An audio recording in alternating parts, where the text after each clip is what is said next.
Women don't have barriers? Women, yeah. What's we stopping have no you? You can do whatever you want. I can or you can? What's stopping you? As a woman. You saw the exact moment where she was like, oh shit, she doesn't have legs. Alright guys, so Vice, they did this panel where it's supposed to be feminists versus not feminists, and it basically was like a 10-person panel where there was two people there, two women that were not super feminists, and then it was just like a bunch of other people plus a host that were definitely there just to push it, and it became a big dogpile opportunity. But somehow one of the women involved, including Sydney Watson, shout out to her, still did an amazing job owning everyone, and the feminists did exactly what feminists do, is they looked absolutely friggin' insane in the process. Before we get into the video and do a little bit of commentary on that, make sure that you hit the subscribe button and hit the thumbs up. It's really going to help me out with the algorithms, really boost this channel up, and continue to help me build on what I've been doing the last couple of months, which has seen a lot of success for this channel. It's all because of you guys out there that are my current subscribers and the future ones that just click the subscribe button, which should be everybody that's seen my channel now for the first time. But let's get into the video. Yeah, see, I disagree with that. I think life is easier if you're a girl. Actually, yeah, I think there's a lot of benefits that men don't have. I'm not going to speak anything to race. I'm just talking about gender specifically. It's usually like an excuse. Like, honestly, I think as a girl you have equal opportunity in the world. I think there's benefits, like, for example, we have quotas for women in specific jobs that are given to us that aren't given to men. So yeah, I would say it's easier being a girl. I mean, let's also dig into why these quotas exist and why these what you're calling because we want special treatment. No, but it's because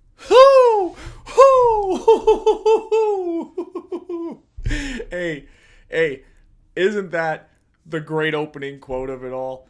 You know, we talked about pretty privilege, which really at the end of the day is the problem here. You know, most of the feminists that are complaining about all the disadvantages they have, they're not hot. Let's be real. They're not hot. And you know what? As a guy who ain't hot, I know some of you out there think I am, and shout out to you for needing glasses. But in reality, I'm a 6, and I accept it. There's pretty privilege, physical attraction privilege, that far outweighs so many of these other privileges that exist. And so much of the complaints that the feminists are doing is absolutely what she just said, which is, you just want special treatment. Because, let me tell you something, Bill Burr has a great joke about it. They sort of see men as a buffet. Like our lives as a buffet. It's like, highest deletion rate, we won't take that. All the money, we'll take that. All the CEO spots, we'll take that. Paying for the first date, ew, icky. Presently, in most jobs, been fewer women, and because of sexism. How is it sexism when we have no barriers today? So we can pick Who what has we no want to barriers? pick. Doesn't have barriers. Women don't have barriers? Women, yeah. What's We have stopping no you? You can do barriers. whatever you want. I stopping can you? or you can? What's stopping you? As a woman.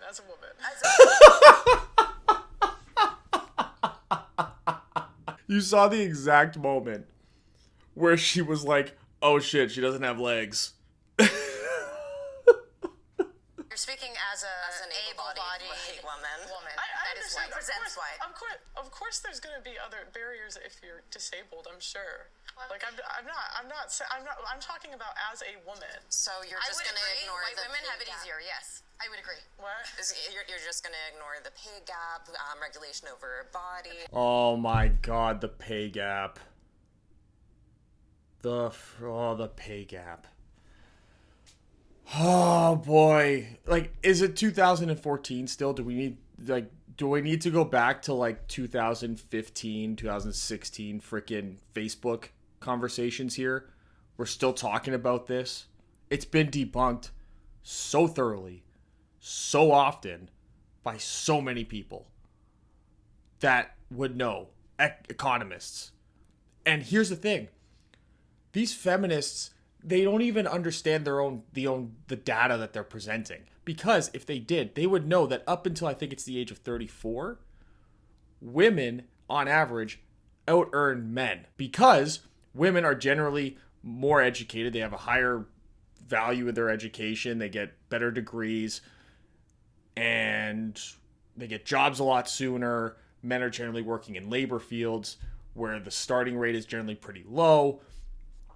And women generally have union jobs on top of that, and like office union jobs, like government union jobs, like teachers and stuff, where they have a lot of benefits.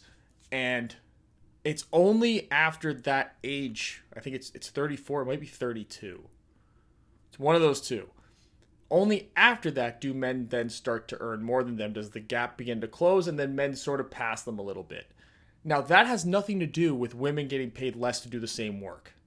Let's be clear about that. That is every single male that's working at least 20 hours a week versus a woman who's working at least 20 hours a week. So what you end up with is women at that age, they generally slow down their careers and they become mothers. And which means they're working less, which means their income is going to be less. In correlation with that, the men who are now fathers, who aren't the ones staying home, are now working more hours. They're taking less time off because they can't afford to take the time off. They actually have to work more. So their income is actually increasing due to necessity of providing. And a woman's is actually going down due to their necessity. Their necessity of being a provider, just in a different way. Doesn't mean that one's better than the other. I don't believe one is better than the other, to be honest with you. I've seen it play out. One isn't better than the other. But in terms of the finance aspect, yeah, men are going to start to pass the women there. And because these women are slowing down their careers and men are actually increasing their value to a company, it's actually putting them in a position to not only make more money overall, but to move up in the ranks to higher paying positions within that company, or to move on to a different company where the pay would actually be higher, and then they can work the same amount of hours making way more money, so that ends up moving.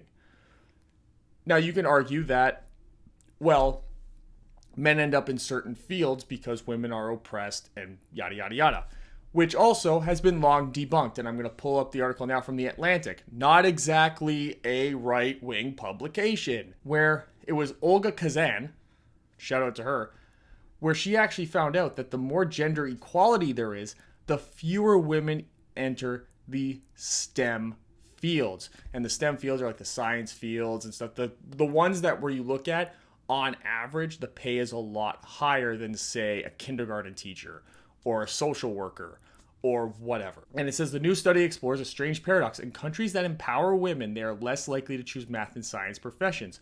Now, why is that? Because the more that you actually empower people, the more inclined they are to go to the things that they are passionate about. And what we know from studying men and women, because believe it or not, unless you're new to this channel, men and women are in fact very different. Women are generally more interested in people. Men are generally more interested in things, which is why women generally go into service industries, nursing, like the medical industry, teaching, social work, being a therapist, that kind of stuff. They generally like dealing with people a lot more. Why is that? Because women are generally more empathetic people. They're generally kind of more social people. They're viewed as less threatening. They're more open and warm. So people are generally more inclined to go to them, and they're more inviting to that.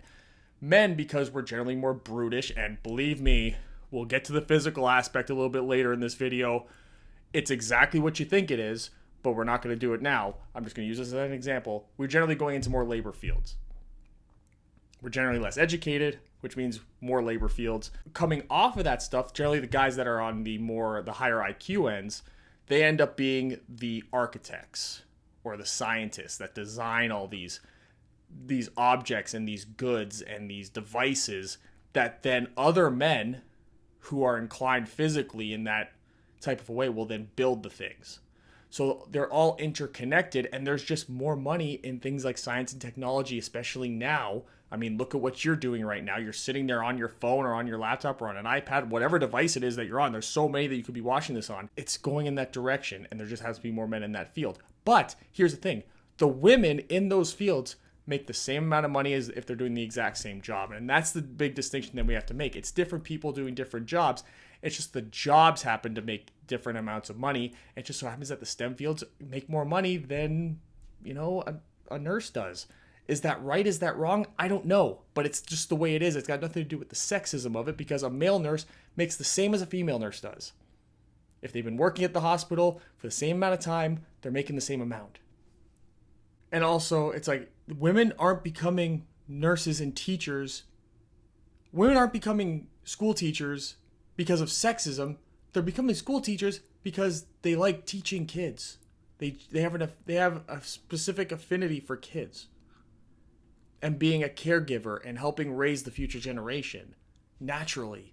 If that's not sexism, that's biology. And I know that we got, old Alan DeGeneres, because they are trans, so it's not Ellen, I guess it's Alan, here trying to make it seem like it's not biologically driven, because that's going to come into more arguments a little bit later. So that at least they're trying to remain somewhat consistent and not contradict themselves before coming to a specific topic. But we do understand that a lot of this stuff is biologically driven, right? Right, guys? Don't let me down. Right? Okay. Feminist movement is when it comes to just being born a woman, right? Physically, pound for pound, we are born as women and we have less lean muscle mass than men. So there are issues of violence and assault and stuff like that. And so therefore, there are policies, there are things to help women physically, like, for example, I believe being able to carry a firearm and being able to use that safely to defend yourself against men who are born naturally. Ooh, we get a biology argument from a feminist. Uh-oh. Now, you see where you screwed up, because you tried to do this because you wanted to do the whole, men are super violent and they're so dangerous, and oh my god, men are gonna come and get us. If we don't have guns, men are gonna get us. All things that I agree with, by the way. All things that I agree with. But you did it with an agenda in mind to degrade men, to make men seem like we're violent. And more than women are. But what you just did was you actually just made the sports argument. Uh-oh. And guess who's about to cover the sports stuff? This panel. Uh-oh. Uh-oh. Oh, no. Get ready for all the other feminists to completely contradict you. What does it do for you to have a bunch of ramps in your life? It doesn't do shit. I need those ramps, right? Can we stick to male versus female? That's my question. So I'm thinking male versus female. But my feminism includes ability, it includes but my race. question is, You for guys women, can talk. Women versus men. Like, what barriers do we need removed? Because that's my statement. I'm not stating anything else. I'm stating women versus men. It's very silly.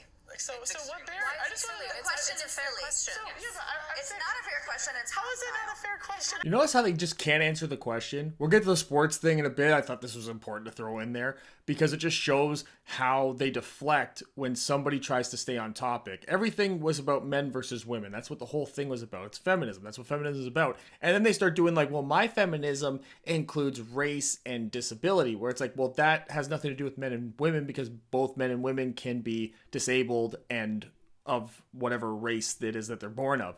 But they keep deflecting it. They keep deflecting it. Oh, it's silly to just make this about men and women, even though that's what this is about. You see how they deflect it? Because they can't stay on top, because she's presenting all this information they can't refute.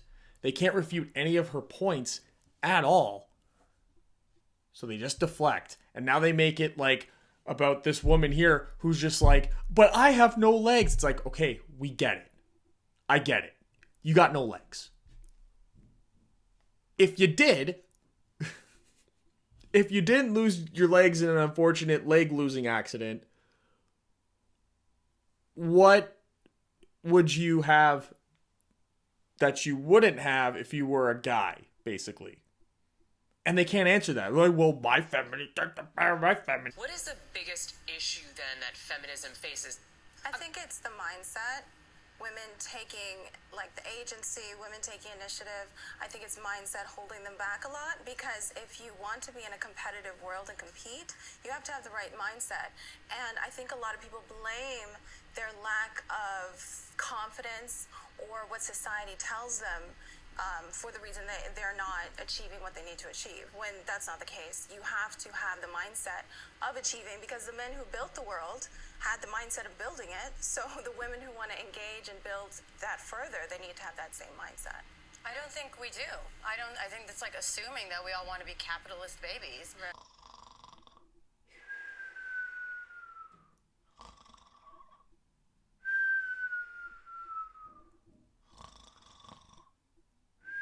How many of you would identify as pro-choice? Let's do a show of hands for pro-choice. I feel like pro-choice is pro-life, though. Yeah.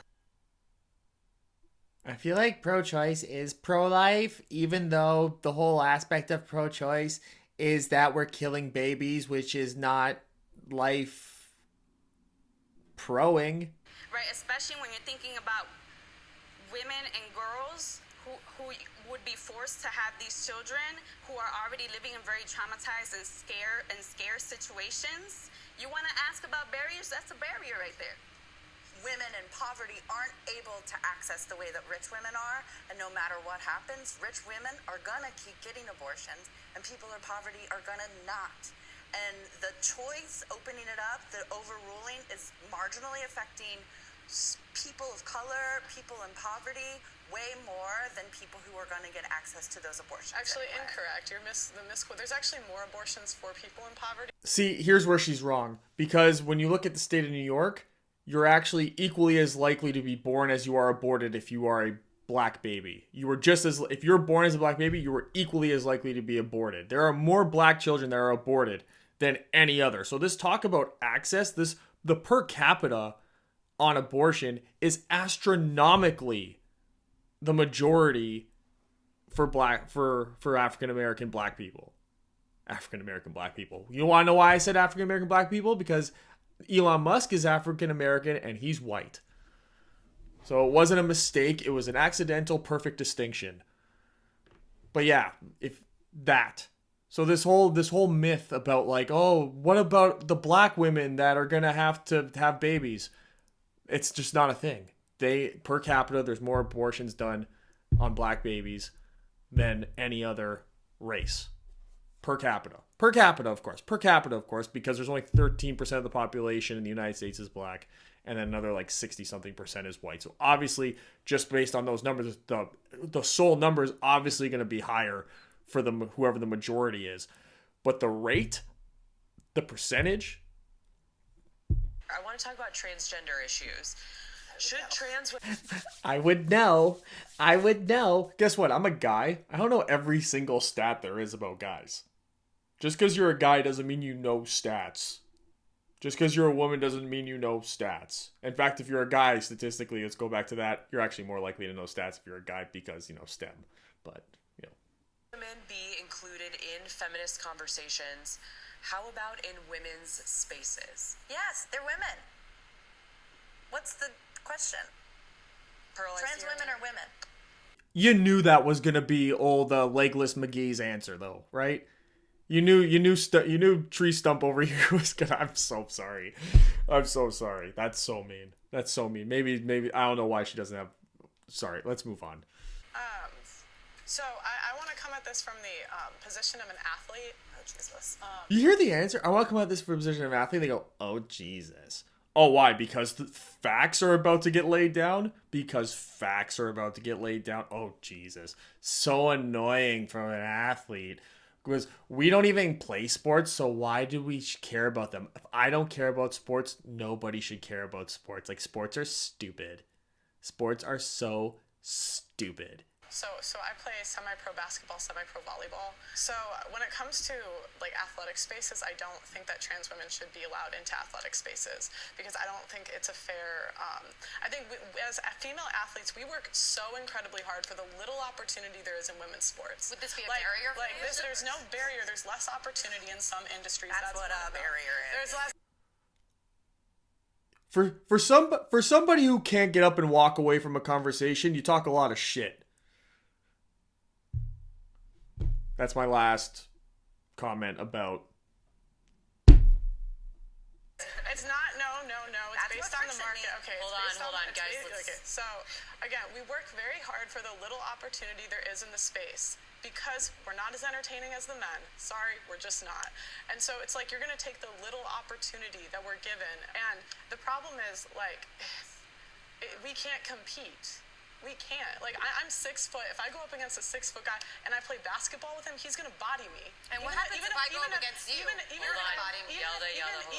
I have years more of training, And so it's like you're taking away the little opportunity that we're given and we all work so hard for, and you're just giving it back to biological guys. It's like this will be the end of women's sports. Have you tried confidence? Eli, hold on, Minnie. Sorry, Eli. confidence can't make me bench what a guy benches. Dude, how... Oh my god. Oh my god. What if I went against you? It's like, you don't play sports. So yes, obviously, somebody that trains their whole life versus somebody who doesn't play the sport at all, the likelihood is the person that's trained their whole life is going to be better. Also, have you tried confidence? Oh, here, I'll be confident. I can play in the NBA. Now, can I make a basket just because of my confidence level? God, you people are freaking stupid. Oh my god, they're so dumb.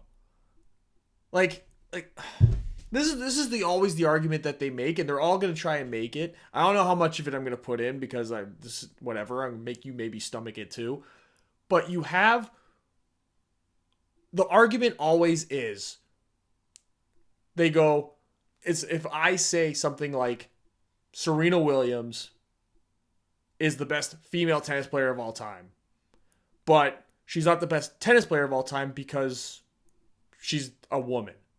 And people go like, oh, because why? You're so good at tennis? I bet you play her and tell me what happens. It's like, I hope she could beat me. She's dedicated her entire life to being a tennis player, and I've barely ever picked up a racket. So I would hope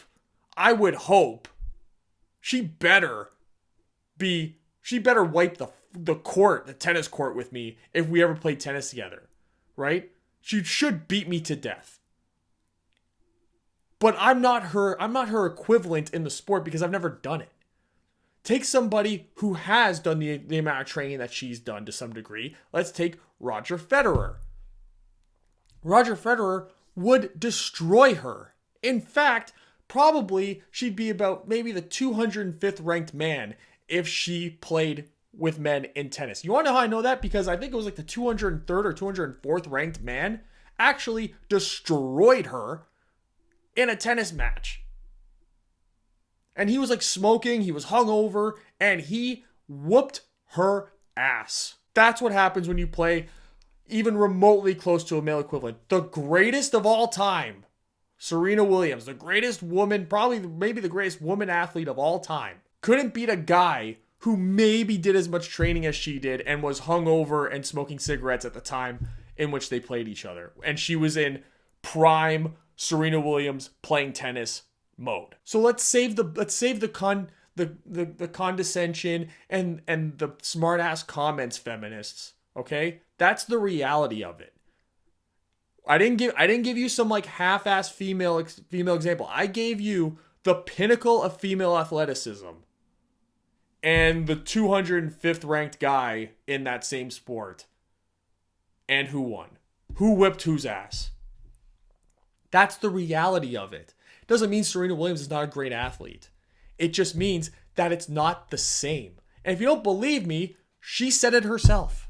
Men's tennis and women's tennis are completely almost two separate sports. So I'm like, if I were to play Andy Murray, I would lose 6-0, 6-0 in 5 to 6 minutes, maybe 10 minutes, because it's true. It's true. It's a completely different sport. The men are a lot faster, and they serve harder, they hit harder. It's just a different game, and I love to play women's tennis, and I only want to play girls because I don't want to be embarrassed. I'm like They're 7. so hostile. She's sharing her And confidence experience can't make in me a 6-7. specific No, she's field. sharing And trans I'd have to go. misogyny. No, she's Yeah. not. She's a woman who's had an experience. It's Hold on, always one at a time. You guys are Let so girl obsessed with your finish. own experiences and your own existence, and yet when a woman is sitting here telling you, I feel as though this is unfair and this is compromising and this situation is not helping women, you guys are like, meh, meh, meh. But when you're like, I'm a black person that did this, this, this, and this, then it's valid and fair and viable. Woo!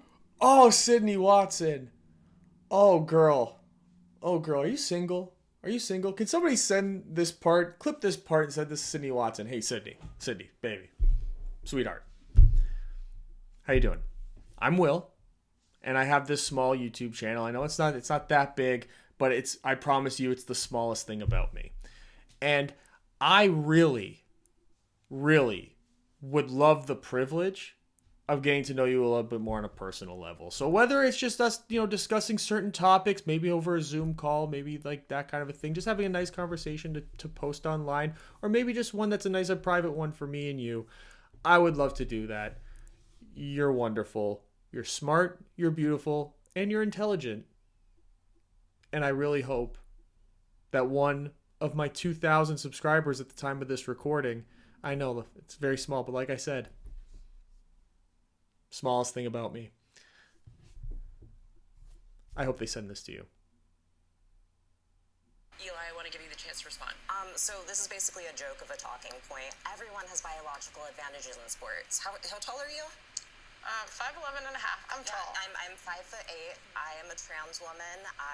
You would crush me. You would absolutely crush me. Bone density, wrist strength. It's funny that she opens up this thing with, it's a joke of a talking point, and then proceeds to make the absolute biggest joke of a talking point, which is, well, like, you're big. So, between me and you, someone who doesn't play sports and someone who's a high-level athlete at the collegiate level, like, you could beat me. And I'm a trans woman, which is like a way of saying, like, I'm a guy and you're not. So, but you could beat me. So, mic drop, I win. Yeah. Muscle density, you can't switch those. Yeah, exactly. You would crush me. But also, Eli, you would never play at the level that pro plays because you would never get there. So. Whoo! Whoo! Whoo! Whoo! Whoo! Hey. Sydney.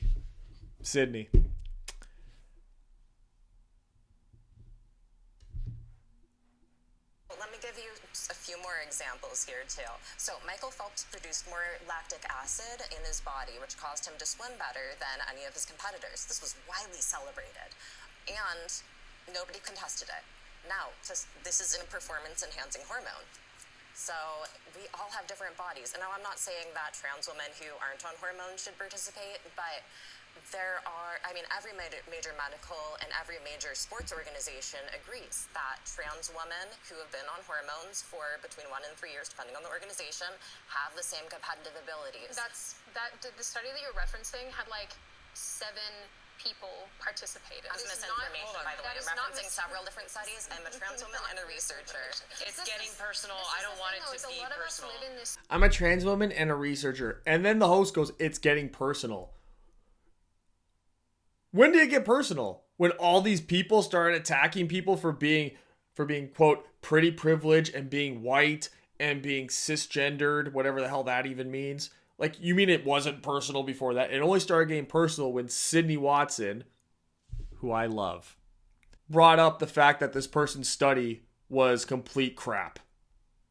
Now it's personal. Now it's getting personal now. You can't be going and proving people's points wrong when they're the oppressed class that we've established over here at Vice, where we're completely and totally fair all the time, which is why we've made this an 8 against 1 plus the host. Live in this space where we're told that our opinions don't count because they're not the right kind of opinions, and we're constantly shouted over and talked over regardless of what we look like, because there's one group in society that basically takes precedence, and it's frustrating. So yeah, of course, it's frustrating because when we try to talk about it, we get shouted down, we get told to be quiet, we get spoken down too as well. So yeah, there's hostility there for plenty of women. Let's try to make this an opportunity to speak. You're literally a white woman from Australia. You live in a bubble, and you're pissed that voices that have been silenced forever finally can be heard. That's why they have the voice, because they speak up. What's with the laugh, dude?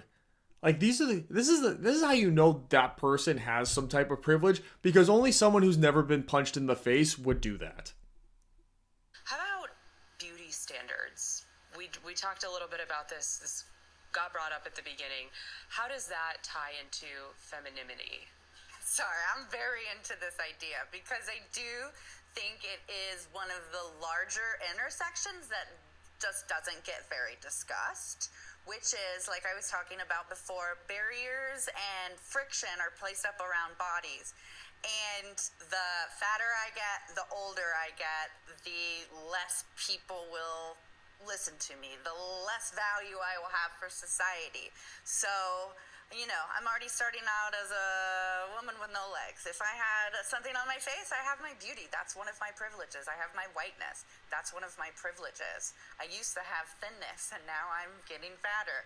Things are changing. And I think every single time that we talk about feminism, pretty privilege should be discussed, because we have these ideas. If your skin tone is this, if your hair is this, if your body looks like that, it's about whether or not you are given an equal opportunity based on what you look like. I saw it. I think a lot of times the women that complain about beauty standards don't complain about them when they got privilege, when they were young and attractive and thin. So it's like, yeah, you're complaining when the privilege is gone, but... Woo!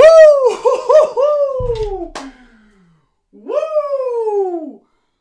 Oh, Jesus. Oh, isn't that the truth? Isn't that the truth? Ain't that the truth? Ain't that the truth? Like I said, it's funny that it's only the ugly bitches that complain. You ever see pretty women like, oh, it's so hot? Nah, they're generally pretty good. They're good. You know why? Because they get it. They get it. It's only the ugly ones. Only ugly stumpy ones. And that wasn't a leg joke. That was a fat joke. That wasn't a leg joke. But that's all I'm going to put you guys through. That's all I'm going to put myself through. This has been a long enough video as it is. I hope you guys stuck around here until the end. Maybe even skipped forward a couple of things. I'm going to try to put chapters in it, so hopefully makes it easier for you guys to navigate through. But if you haven't already done so, make sure to subscribe and hit the like, thumbs up button. And leave your comments in the comment section. And for those of you out there that are super fans of mine, I hope there's at least one. Maybe clip out that part and send it to Sydney Watson for me. I would greatly appreciate that. She's quite the looker and quite the thinker. So... see you guys next time.